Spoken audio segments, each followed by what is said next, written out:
Hello, magandang hapon. So, today gawin natin yung isa sa mga task sheet which is yung monitoring e-learning accomplishment. Yan. So, for the steps and procedures, ito yung mga gagawin natin. Yan.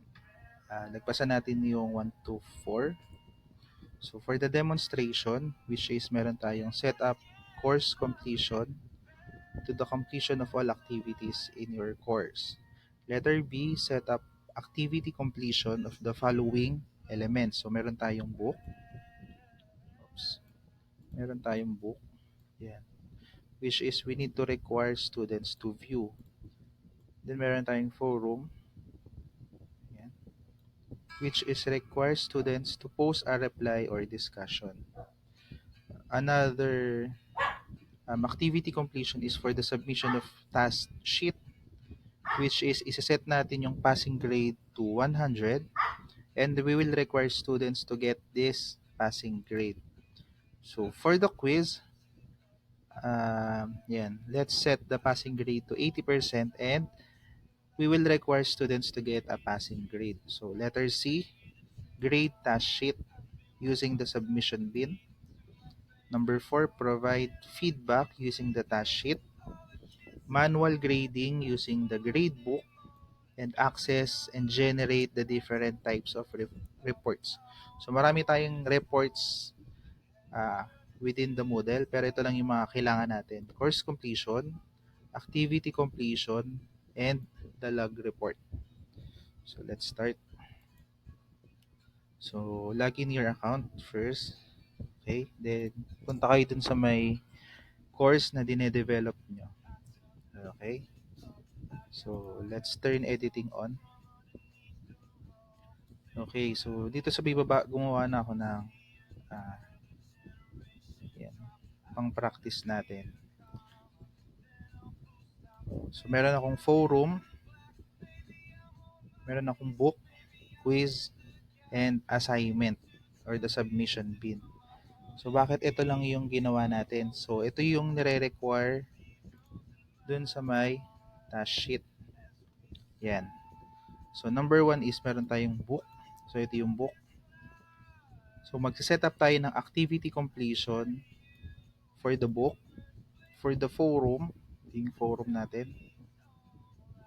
Submission bin, which is yung assignment, and quiz. So ito yan, quiz. Kaya itong apat lang yung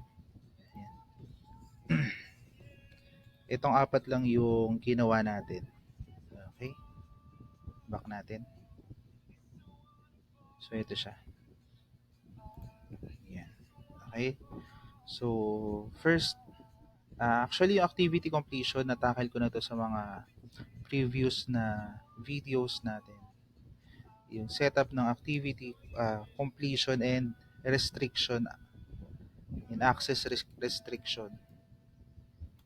So para makapag-setup tayo ng activity completion, dapat naka-turn editing on tayo. So highlights natin yung book 1, then select natin yung edit settings. Okay, so after that, so walang laman yung book natin. This is for for demo practices lang. Okay? So kailangan may name yung book. So nilagyan ko lang siya ng book 1. For the description, leave it blank. Next, ang kailangan lang natin is to demonstrate paano mag-require ng activity completion. So, isa-select natin yung activity completion. Okay, so meron yung mga boxes here, which is pag drop down natin tong, pag sinelect natin tong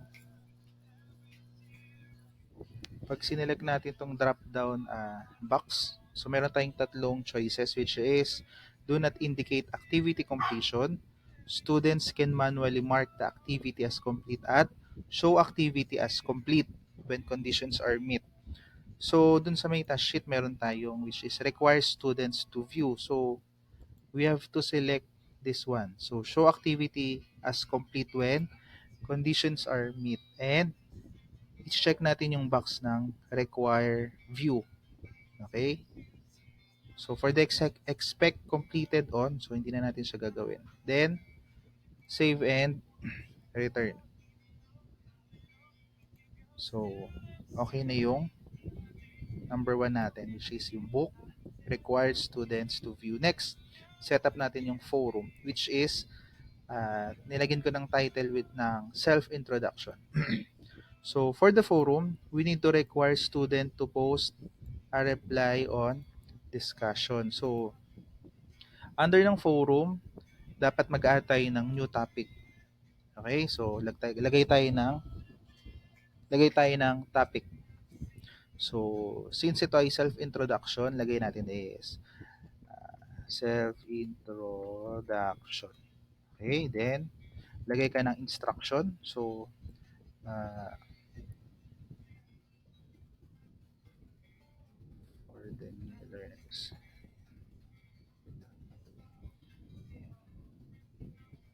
use yourself. Then, syempre dapat naka-tick yung discussion subscription. Okay? Then, post to forum. Post natin siya sa forum.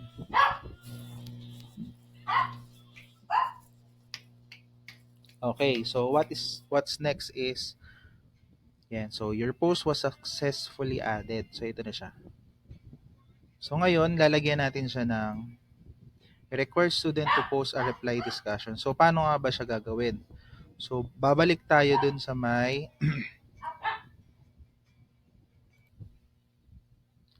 okay, so going back. So ito na yung new discussion topic natin, which is title niya again is a self-introduction. So balik lang tayo dun sa may practice course natin. Then highlight mo yung self-introduction or yung the forum.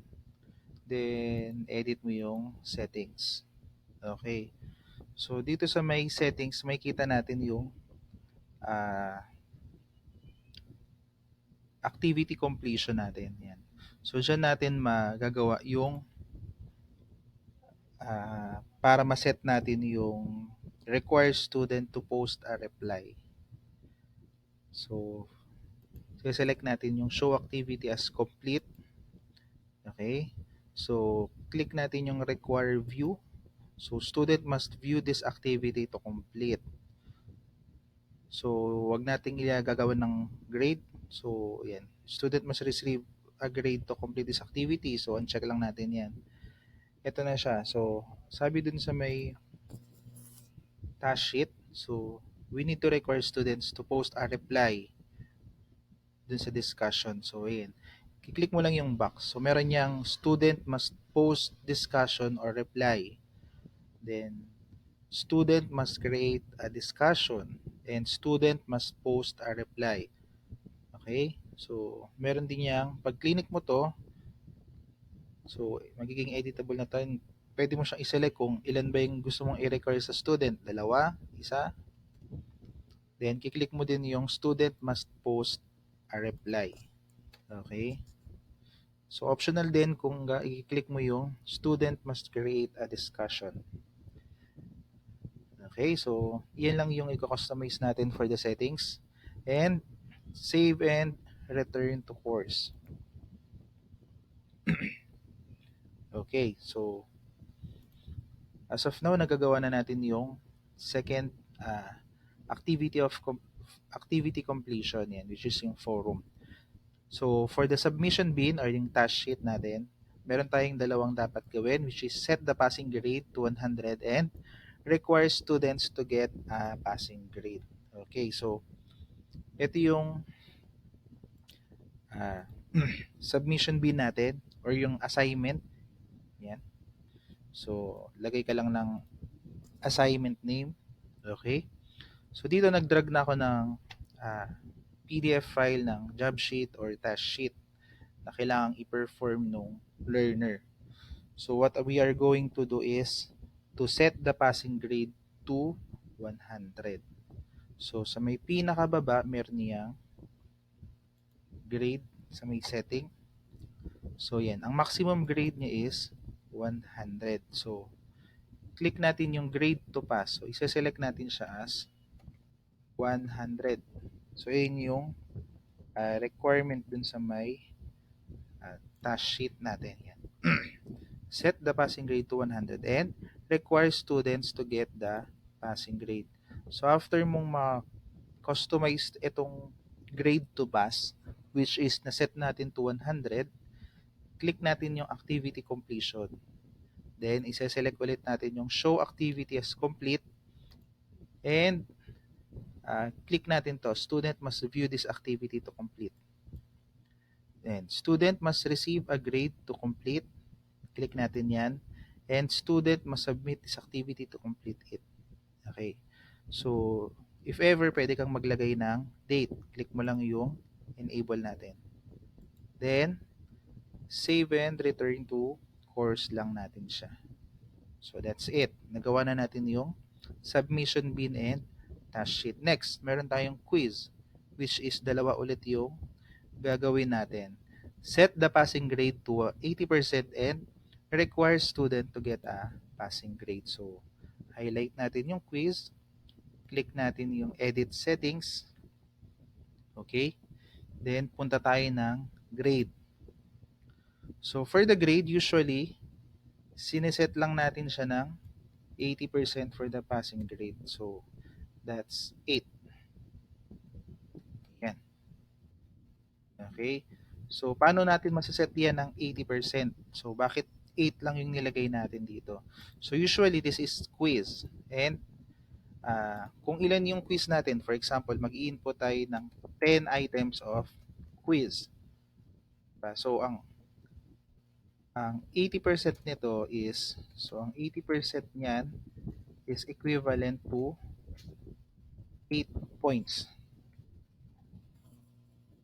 Yan. Yan. So, kung meron kang 10 items, yan. So, kung meron tayong 10 items dun sa may quiz, so para ma-set natin siya ng 80%, dapat meron tayong at least 8 correct points. Tama? So, kaya dito sa may under ng grade natin, for grade to pass, lalagay natin yung 8 points for the mark para ma-set siya ng 80%. Okay, so after that, yan, pupunta na tayo ng activity completion. So, yung second requirement natin is for the student to get a passing grade. Yan. Okay, so for the activity completion, yan, isa-set natin siya na show activity as complete ulit. Then, click natin yung student must view this activity. Click natin yung require a grade.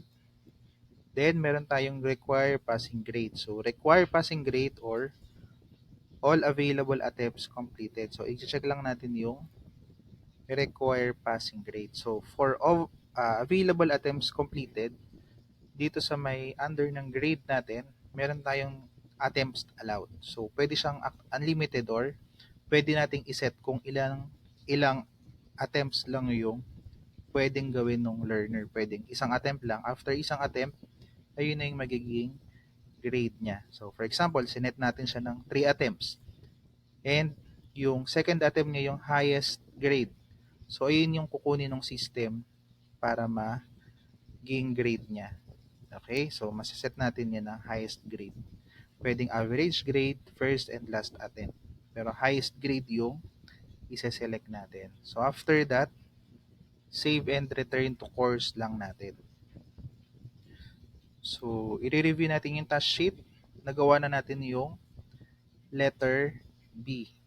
So, babalikan natin yung letter A, which is set up course completion to the completion of all the activities in the course. So, yun na siya. Ayan. Set up, and yung letter B, set up activity completion. Okay? So, letter C is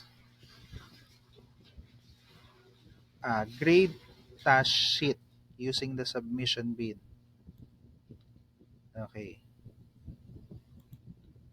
Okay, so for the letter C, yan, grade task sheet using the submission bin. So ito yung submission bin natin, ano? Yan.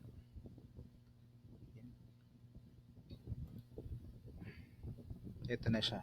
So meron tayong naka-attach na job sheet, task sheet, operational sheet dito, which is downloadable naman yan, and yan. So may kita natin na meron tayong participant at ilan na yung nag-submit. So this is the teacher view. Kaya very limited yung may kita natin. So maximize. Yan. So mag-open ako ng isa pang window.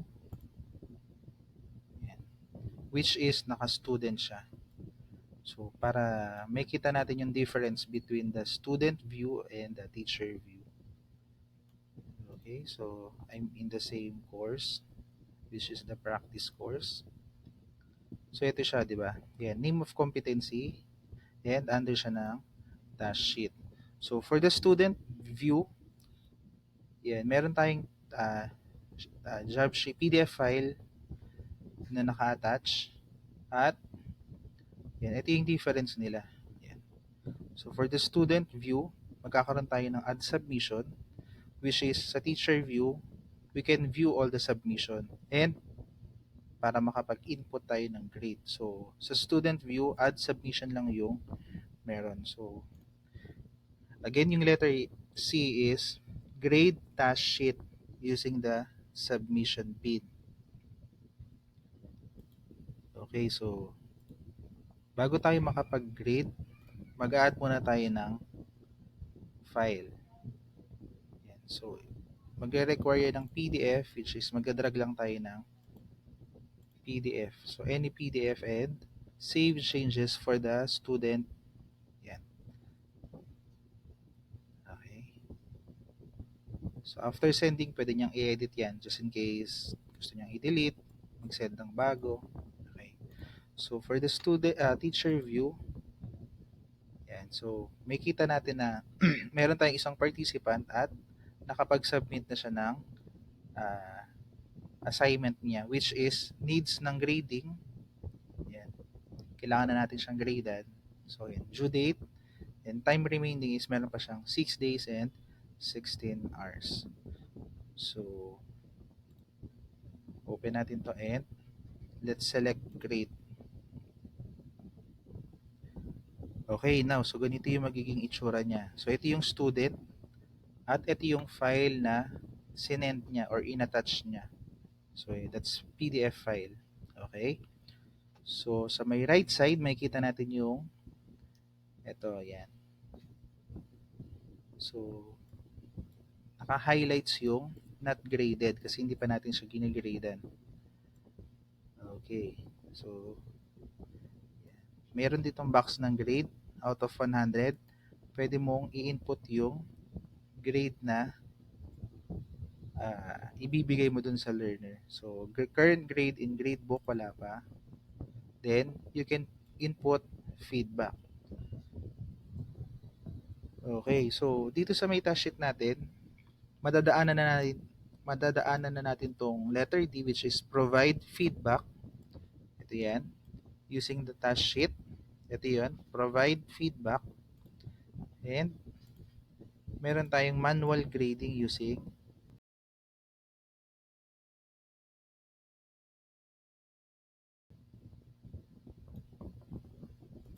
okay, so yan. For the grade, isiset mo lang yung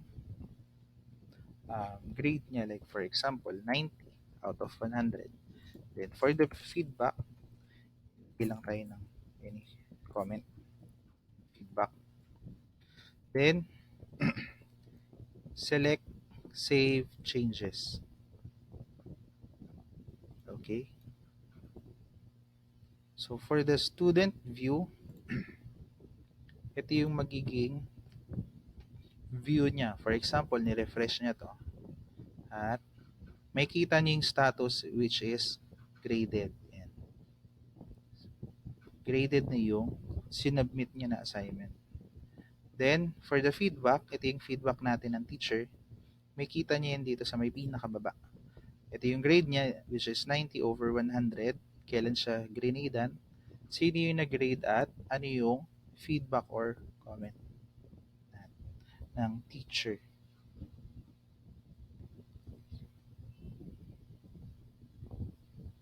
Okay. So, yun na siya. So, next sa task sheet natin is the letter F. Yan. Access and generate different types of report. So, yung letter A, hindi pa natin yan nagagawa, which is set up course completion to the completion of activity. So, kasi etong letter A at si letter F, nasa may same box kasi sila. So, ito sila. Back tayo ng practice course. And, dito natin sila gagawin. Kaya pinagsabay ko na. Yan. So, under ng left side, administration box, may kita natin yung mga pwede nating gawin. So, for the letter A, set up course completion to the completion of all activities in your course. So, ito siya. Settings ng course completion. Okay, so kiklik natin yung activity completion, which is ayun yung nire-require nito. Completion of all activities. Yan. Select natin yung activity completion and ititik mo lang yung box. Check mo siya lahat. Yan. So, select all. And yung condition requires, meron yung dalawa. Select natin yung all selected activities to be complete. So, meron pa yung ibang conditions dito. So, for the completion requirements, select course is complete when all conditions are met. Meaning, pag meron siyang nalagpasan dyan na iba or isa, hindi matatag as complete yung course. Yan. So, ito wala na tayong ibang gagawin dito. Okay, which is pwede na natin siyang i-save changes. So, ayun yung letter A natin for the task sheet. So, for the letter F, access natin yung mga different types of report. So, under ng administration box, makikita mo dyan yung reports at ito yung klase ng reports na meron ka sa Moodle. So, first, course completion report. So, ito yan. Course completion report. Access mo lang siya. Then, yung student mo, makikita mo yung kung nasaan na yung ginagawa ng student mo. So, pwede mo siyang i-download in spreadsheet or in Excel format. Okay?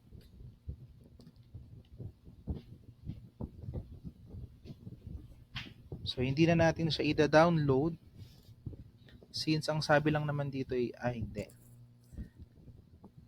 Access and generate. So, yan. Download natin yung file. So, kung i-download natin yan, click mo lang ano yung gusto mo. Spreadsheet ba? Or sa Excel? Yan. CSV. Pare silang CSV file.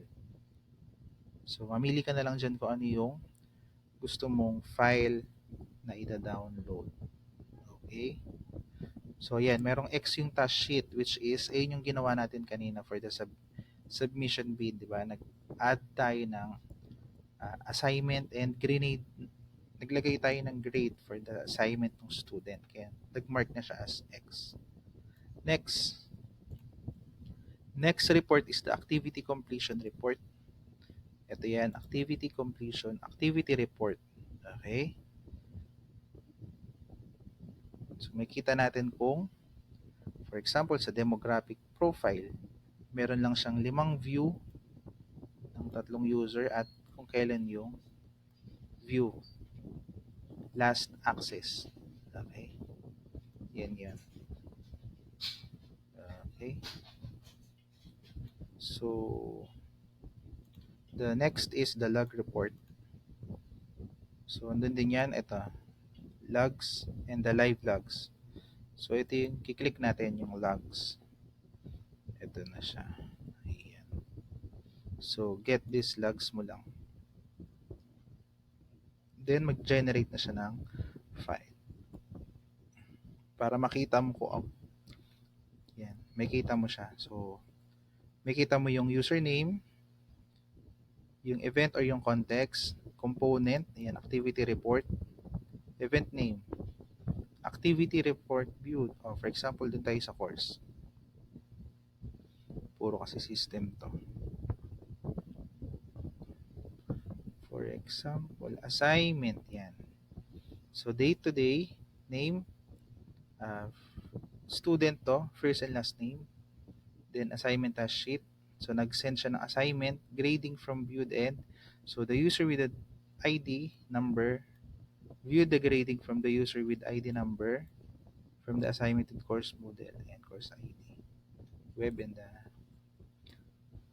IP address. Yan. So makita natin dito kung yung logs nung bawat activity na ginagawa ng mga student at ng teacher. Ayun yung logs report natin. So yan. So yun lang yung magiging demo natin for this one, monitoring e-learning accomplishment. Yan. From letter A to letter F. Okay, so balik na natin to sa course. Practice course. Yan. Yan. So, yun na siya. So, after that, check mo kung performance criteria checklist kung basahin mo to isa-isa kung yan ba ay nadaanan mo. So, kung competent ka na nadaanan mo siya, then you're good to go for the actual demo. Okay? So, that's it. And see you on our next video.